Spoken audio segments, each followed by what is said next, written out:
बिस्मिल्लाहिर्रहमानिर्रहीम। अस्सलाम वालेकुम dear students, welcome back to my YouTube channel. This is Mohammad Wasim here. अच्छा जी, आज जो हम डिस्कस कर रहे हैं जी इंडोनेशिया की scholarship without IELTS and without application fee. आप लोग यहाँ पे तमाम इंटरनेशनल स्टूडेंट जिनका एडमिशन अभी तक कहीं भी सिक्योर नहीं हुआ और जिनकी प्रोफाइल थोड़ी सी वीक है या बेहतर है, वो यहाँ पे अप्लाई कर सकते हैं फ्रीली, जहाँ पे आपको कोई भी एप्लीकेशन फ़ी यहाँ पे नहीं करना पड़ती। यूनिवर्सिटी का नाम है जी, या स्कॉलरशिप का नाम हम कह सकते हैं UMISS। ठीक है, इसको हम यूँ भी कह सकते हैं university Negeri Malang international student scholarship UMISS 2026 open for international student. आप यहाँ पे विद पार्शियल फंडिंग और फुली फंडेड यहाँ पे बैचलर, मास्टर्स और PhD तीनों प्रोग्राम्स के लिए यहाँ पे अप्लाई कर सकते हैं। मज़ीद फर्दर जो है ना हम इसकी डिटेल जो है ना फर्दर डिस्कस कर लेते हैं कि हमने इसका अप्लाई कैसे क्या करना है। और इसकी स्कॉलरशिप की 3 स्कीम्स हैं, स्कीम 1, स्कीम 2 एंड स्कीम 3। यहाँ पे जो पहली स्कीम है, स्कीम 1 में अगर हम देखें तो यहाँ पे जो स्कॉलरशिप की स्कीम 1 है उसकी अगर बात करें तो उसमें हमारे पास ट्यूशन फ़ी और कोर्सेज और डॉक्यूमेंट्री यहाँ पे ये कवर किया जाता है। जो सेकंड है उसमें भी और फर्दर हेल्थ इंश्योरेंस इस तरह के मामला जो है ना वो आ जाते हैं। तो ये स्कॉलरशिप की कुछ स्कीम्स हैं, ठीक है जी। इसको आप लोगों ने एक दफ़ा देख लेना है, तो इसका लिंक मैं आपको डिस्क्रिप्शन के अंदर ऐड कर दूंगा, तो आप यहाँ पे इजीली इसको एक्सेस कर लेंगे। एक्सेस करने के बाद यहाँ पे ये उन्होंने कुछ अनाउंसमेंट दी गई है, ये इसको आपने रीड आउट कर लेना है। उसके बाद यहाँ पे ये इंट्रोडक्शन और स्कॉलरशिप की आगे के कहता है 3-4 तरह की स्कॉलरशिप जो है ना ये ऑफ़र कर रहे हैं UIM इंडोनेशिया के अंदर।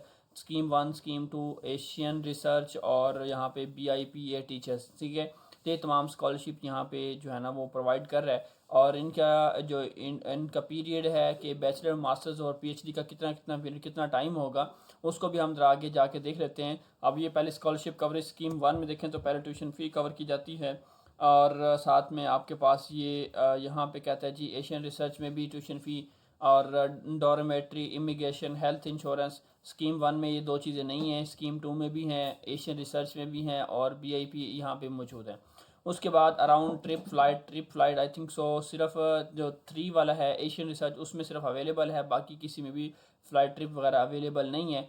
और रिसर्च अलाउंस भी सिर्फ थर्ड वाले में, लिविंग कॉस्ट भी थर्ड। जिनका रिसर्च बेस्ड प्रोग्राम होगा, जिन्होंने रिसर्च बेस्ड प्रोग्राम के की सिलेक्शन होगी, उनको सिर्फ स्टाइपेंड भी मिलेगा और साथ में उनका अलाउंस भी होगा, लिविंग कॉस्ट भी उनको दी जाएगी। बाकियों के लिए जो अदर एक्सपेंसेस होंगे वो उन्होंने रहने का, खाने पीने का खर्चा उन्होंने खुद जो है ना यहाँ पे मैनेज करना है। ड्यूरेशन की अगर हम बात करें तो बैचलर का यहाँ पे मैक्सिमम 4 ईयर का ड्यूरेशन होगा, मास्टर्स का मैक्सिमम 2 ईयर्स का या 2 सेमेस्टर का ये BIPA प्रोग्राम, अभी हम जाके देखेंगे BIPA प्रोग्राम क्या चीज़ है। और डॉक्टरल का मैक्सिमम 3 ईयर का ड्यूरेशन है। तो मतलब जिस मर्जी कोर्स में यहाँ पे सिलेक्ट होते हैं तो उनके ड्यूरेशन यहाँ मेंशन कर दिए हैं कि आप इन ड्यूरेशंस के अंदर यहाँ पे अप्लाई वगैरह कर सकते हैं, ठीक है जी। आप रिक्वायर्ड डॉक्यूमेंट्स की अगर हम बात करते हैं तो हमारे पास आपके पास डिग्री होनी चाहिए, ठीक है जी। आप जिस मर्जी प्रोग्राम के लिए अप्लाई करें, बैचलर, मास्टर्स, डॉक्टरल या मास्टर्स जो BIPA प्रोग्राम है, आपके पास इंटर है, इंटर आपने कंप्लीट दिखानी है, या बैचलर है तो बैचलर दिखानी है, मास्टर्स दिखाने की, ट्रांसक्रिप्ट होनी चाहिए, पासपोर्ट होना चाहिए, पासपोर्ट मैंडेटरी, विदाउट पासपोर्ट आप यहाँ पे अप्लाई नहीं कर सकते। तो जो स्टूडेंट्स बात यहाँ पे वीडियो सुनते नहीं हो, वो आपके इनबॉक्स में मैसेजेस करते हैं, फिर कहते हैं रिस्पांस नहीं देते। भाई जब आप वीडियो कम्प्लीटली ध्यान से नहीं सुनाओ तो आपको समझ कुछ भी नहीं आएगा। जब वीडियो के अंदर हर एक चीज़ एक्सप्लेन की जाती है, फिर कहते हैं जी कैसे हमें अप्लाई करना है, सारा तरीकाकार तो यहाँ बताएगा और इससे ज़्यादा क्या बता सकते हैं आपको। हेल्थ सर्टिफिकेट आगे यहाँ पे, ठीक है जी। आप बिल्कुल फिट होने चाहिए, ठीक है जी। Health certificate, financial guarantee statement, अभी ये भी हमारे पास फॉर्मेट आगे हम देखते हैं कि ये कैसे फॉर्मेट होंगे दोनों, हेल्थ सर्टिफिकेट का और फाइनेंस, ये कैसे आपने बनवाना है, इसको भी मैं आगे जाकर डिस्कस करता हूँ। पासपोर्ट साइज़ फ़ोटो आएगी, लेटर ऑफ स्टेटमेंट जिसे आप मोटिवेशन लेटर कहते हैं, ये भी आपका डॉक्यूमेंट रिक्वायर्ड होगा। लेटर ऑफ रिकमेंडेशन, ये बहुत ज़्यादा इंपॉर्टेंट होता है for such the scholarship Indonesia Malaysian like this scholarships के लिए। इंग्लिश प्रोफिशिएंसी सर्टिफिकेट, जैसे आप MY सर्टिफिकेट भी कह सकते हैं। अगर आप पब्लिकेशन कोई ऑप्शनल है, लाजमी नहीं है किसी के लिए, PhD के लिए भी ऑप्शनल है। रिकमेंडेशन फ्रॉम प्रॉम्प्टर, ये भी कंपलसरी नहीं है। उसके बाद एज की बात करते हैं, बैचलर के लिए 30, मास्टर्स के लिए 35 और PhD के लिए 40 और रिसर्च के लिए आपकी 35 होनी चाहिए। उसके बाद ये तमाम डिटेल जो है ना यहाँ पे आ गई है, ठीक है जी। Maximum score for English proficiency test is 500। TOEFL IELTS की यहाँ बात करता है कि आपके पास क्या क्या स्कोर होना चाहिए, तो आप इसमें आप अप्लाई कर सकते हैं। अब सिंपली हमने जो है ना वो इसमें करना है जी हाउ टू अप्लाई। अप्लाई कैसे करना है, अप्लाई का लिंक कहाँ से मिलेगा, उसकी मैं आपको डिटेल आपके साथ शेयर कर दूँगा। लिंक मैं आपको डिस्क्रिप्शन में ऐड कर दूँगा, साथ में आपने वहाँ से एक्सेस कर, अब करने के बाद जो है ना लिंक मैं आपको डिस्क्रिप्शन में ऐड कर दूँगा, तो आप लोग वहाँ से लॉगिन लिंक पे आ जाएंगे। अब यहाँ पे आ जाएंगे आप, इस तरह का पेज आपको ओपन हो जाएगा। आप फर्स्ट टाइम आए हैं या पहले आपने कभी इसके अंदर लॉगिन किया, तो आपको यहाँ पे आपका यूज़र नेम पासवर्ड जो होगा आपकी मेल होगी, आपको याद होगा, नहीं तो फिर आपने फॉरगेट पासवर्ड पे जाके भी आप अपनी क्रेडेंशियल जो है ना वो दोबारा रिगेन कर सकते हैं। नहीं तो फिर आपने क्या करना, don't have an account first time आए हैं तो हम यहाँ पे अपना क्लिक हेयर पे क्लिक करेंगे। अब यहाँ पे हमने क्लिक करें हैं जी, it is wide to use email address from Gmail, ठीक है, अपना अपने जीमेल से ईमेल यहाँ पे कहते हैं अपने यूज़ करना है जी। अब रजिस्ट्रेशन करने के लिए पहला नेम लिखेंगे, फिर ईमेल लिखेंगे और पासवर्ड लिखेंगे, confirm password I am not robot, और अपनी रजिस्ट्रेशन करेंगे। जैसे आप रजिस्ट्रेशन पे क्लिक करेंगे तो आप करने के बाद बैक लॉगिन पे आएंगे। लॉगिन पे क्लिक करने के बाद आपका मेल जो आप देंगे यहाँ पे, उस मेल पे आपको एक एक्टिवेशन लिंक आ जाएगा, उस लिंक को आपने एक्टिवेट कर लेना है, ठीक है। जैसे आप उस लिंक को एक्टिवेट करेंगे तो आपका ये क्रेडेंशियल आपके बन जाएंगे। उसके बाद आपने अपनी ईमेल और जो पासवर्ड यहाँ से रखेंगे उसको दोबारा लॉगिन करेंगे। लॉगिन करने के बाद आप जो है ना यहाँ पे लिंक लेने के लिए आपने क्या करना है, यहाँ पे आना है जी, हमारी एक वेबसाइट है जी Jobby56 के नाम से, ठीक है जी। आप लोगों ने गूगल पे आना है, गूगल पे आके सर्च आउट करना है इसके बारे में, ठीक है। इसके अलावा आप अपने किसी भी तरह की स्कॉलरशिप के अलर्ट्स लेने के लिए, जो भी हम स्कॉलरशिप अपडेट करते हैं उनके अलर्ट लेने के लिए आप अपने मोबाइल के प्ले स्टोर में या ऐप स्टोर आपके पास जो भी है दोनों में से अवेलेबल है, तो आप यहाँ पे एप्लीकेशन भी इंस्टॉल कर सकते हैं। इसमें आपको फुली फंडेड स्कॉलरशिप की और पाकिस्तान के अंदर जितनी भी जॉब्स अपॉर्चुनिटीज़ होती हैं उन सब की यहाँ पे आपको डिटेल मिलती रही, ठीक है जी। अब ये Jobby56 जो है ना एक वेबसाइट है। यहाँ पे जब आप आएंगे स्कॉलरशिप वाले सेक्शन के अंदर, जैसे ही आप आएंगे तो आपको यहाँ पे मुकम्मल डिटेल वीडियोस जो हम यहाँ पे पोस्ट करते हैं उसके मुकम्मल ब्लॉग्स आपको यहाँ पे मिल जाएंगे। सऊदी अरब की स्कॉलरशिप हो, मलेशिया की हो, चाहे फ्रांस की, जो भी स्कॉलरशिप हम अपने यूट्यूब चैनल पर अपडेट करते हैं तो यहाँ पे हमारी वेबसाइट पे यहाँ पे भी अपलोड की जाते हैं। तो आप यहाँ पे जाएंगे, जैसे आप किसी भी जो भी आप अप्लाई करना चाह रहे हैं जिस स्कॉलरशिप के लिए भी, आप एक्सप्लोर अपॉर्चुनिटी पे क्लिक करेंगे। उसको करने के बाद आप स्क्रॉल डाउन करेंगे। स्क्रॉल डाउन करने के बाद यहाँ पे आपको ऑफिशियल लिंक जो है ना, यहाँ पे अप्लाई ऑन ऑफिशियल वेबसाइट, जहाँ पे आप जाएंगे तो ये लिंक करने के बाद जो है ना आपको डायरेक्ट यहाँ पे वो ले आएगा। अब सिंपली मैंने क्या किया जी, अपनी रजिस्ट्रेशन फ़ाइनल कर लिए। ये जी रजिस्ट्रेशन जैसे मैंने की थी तो मुझे मेल वेरिफिकेशन उसने कहा था कि आपको मेल आई, तो मैंने जाकर अपना इनबॉक्स चेक किया, मेल आई, इस लिंक को मैंने एक्टिवेट किया।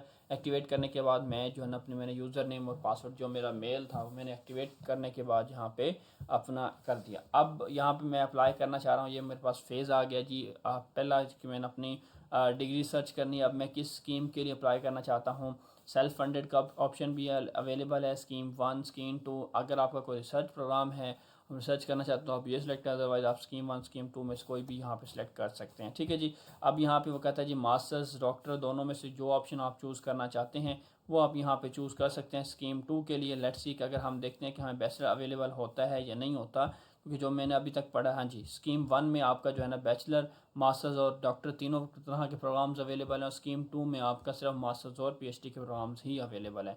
तो हम जो है ना यहाँ पे मास्टर्स डिग्री अगर देखें तो हम यहाँ पे पहले करेंगे सबमिट पे क्लिक, ठीक है। जब हमने यहाँ पे चूज़ कर लिया, अब फाइनल सबमिशन हमने लाजमी करनी है।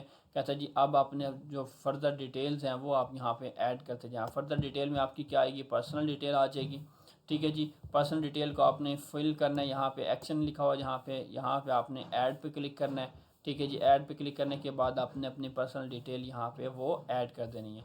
अब पर्सनल डिटेल में आपका given name, surname, nationality, place of birth, date of birth, ठीक है जी, जेंडर आ गया।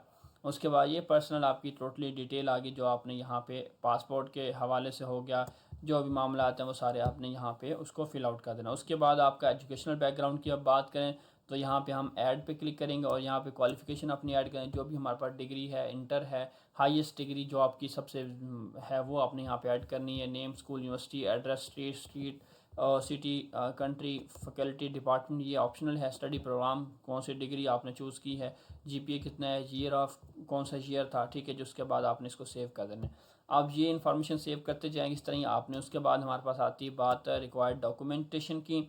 हमने यहाँ पे अपना रिक्वायर्ड डॉक्यूमेंटेशन पे आना है, यहाँ पे अपना पासपोर्ट जो है ना वो ऐड कर देना है। लॉ एंड एम्प्लॉयमेंट डिक्लेरेशन, ठीक है जी, यहाँ पे हमने ये वो ऐड कर देना है। उसके बाद अपनी फ़ोटो, फाइनेंशियल गारंटी सर्टिफिकेट हमने यहाँ पे वो ऐड कर देना है, ठीक है जी। अब यहाँ पे हमारे पास क्या था जी, यहाँ पे आपका सीवी अपलोड होगा। लेट्स सी हम जरा चेक कर लेते कि फाइनेंशियल गारंटी स्टेटमेंट कैसा है। ये जी हमने यहाँ से डाउनलोड कर लिया, ये हमारे पास एक डॉक्यूमेंट डाउनलोड हो गया। उसके बाद जो है ना यहाँ पे लॉ एंड एम्प्लॉयमेंट डिक्लेरेशन ये भी हमने एक फॉर्म डाउनलोड कर लेना है। ये तो सिंपल हो गया ना, आपके पास ये तरीका का उसने बताया, scan of passport ID page, और ये उसने तरीका बताया कैसी जो है ना स्कैन ऑफ आईडी पासपोर्ट, इस तरह का जो है ना स्कैन ऑफ आईडी पासपोर्ट आपका होना चाहिए कि आपका ये पेज और जिस पे डिटेल आती वो वाला और ऊपर वाला पेज आपका दोनों यहाँ पे वो होने चाहिए। ठीक है, इस तरह अपनी फ़ोटो की वो डिटेल बता रहा है कि आपकी फ़ोटो जो है ना वो किस तरह की होनी चाहिए। यहाँ पे उसकी डिटेल भी, पिक्चर आपकी इस तरह दिखाई देनी चाहिए, रेड बैकग्राउंड, आप अपना बैकग्राउंड जो है ना यहाँ से या इसकी वाइट बैकग्राउंड के साथ भी आप इसको यूज़ कर सकते हो। ठीक है जी, इस तरह के बैकग्राउंड के साथ आपने लगानी है। अब यहाँ पे आपका सीवी की बात करता है कि आपकी जेपीजी पीएनजी किसी भी फाइल के अंदर आप यहाँ पे ऐड करने के बाद इसको आपने सेव कर देना है। ठीक है जी, अब डॉक्यूमेंट्स के बाद हम आ जाते हैं एडिशनल इन्फॉर्मेशन पे। ये इमरजेंसी कॉन्टैक्ट, इस तरह की डिटेल आपने ऐड कर देनी है। इसके बाद हम आ जाएंगे फाइनल सबमिशन के ऊपर। ठीक है जी, अब ये सारी चीज़ें हम ऐड कर देंगे, सब ग्रीन हो जाएगा, उसके बाद हमने फाइनल सबमिशन पे क्लिक कर देना है। तो ये टोटली हमारा एप्लीकेशन प्रोसेस होगा जिसको हमने देखना है। एडिशनल इन्फॉर्मेशन में आप अपना मोटिवेशन लेटर भी यहाँ पे ऐड कर सकते हैं। ठीक है जी, तो ये जो डाटा आप ऐड करेंगे वो यहाँ पे आपका सामने शो होता जाएगा। ठीक है, तो ये करने के बाद आपकी एप्लीकेशन कंप्लीट हो जाएगी। फिर भी आपका कुछ रह जाता है, आपको कुछ समझ नहीं आता, तो फिर आप हमसे कांटेक्ट कर सकते हैं। अपना बहुत सारा ख्याल रखिए, इंशाल्लाह मिलेंगे नेक्स्ट वीडियो के साथ, तब तक जी।